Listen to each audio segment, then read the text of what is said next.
A closely watched Labor Department report due Wednesday is expected to show that not much progress is being made in the battle to bring down inflation.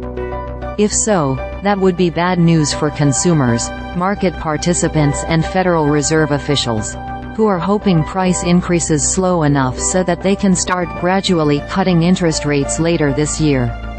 The Consumer Price Index, which measures costs for a wide-ranging basket of goods and services across the $27.4 trillion U.S. economy, is expected to register increases of 0.3% both for the all items measure as well as the core yardstick that excludes volatile food and energy. On a 12-month basis, that would put the inflation rates at 3.4% and 3.7%, respectively, a 0.2 percentage point increase in the headline rate from February, just a 0.1 percentage point decrease for the core rate, and both still a far cry from the central bank's 2% target.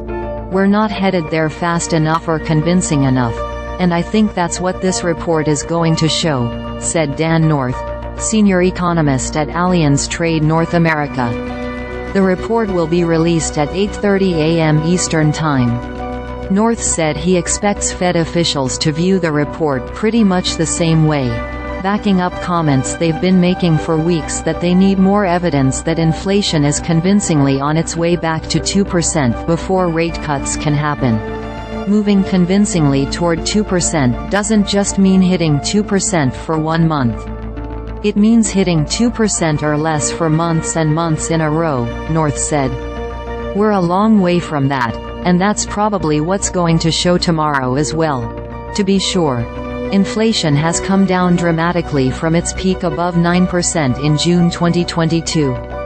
The Fed enacted 11 interest rate hikes from March 2022 to July 2023, totaling 5.25 percentage points for its benchmark overnight borrowing rate known as the federal funds rate.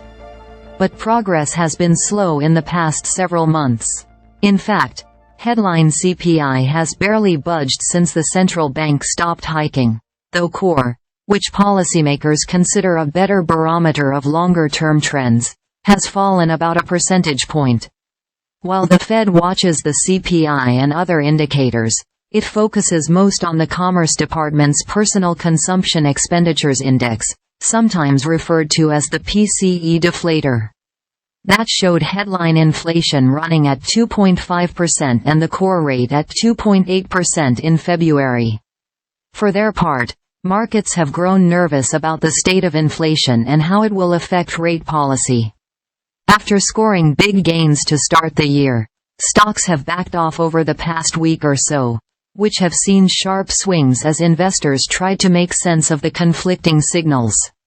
Earlier this year, traders in the Fed funds futures market were pricing in the likelihood that the central bank would start reducing rates in March and continue for as many as 7 cuts before the end of 2024.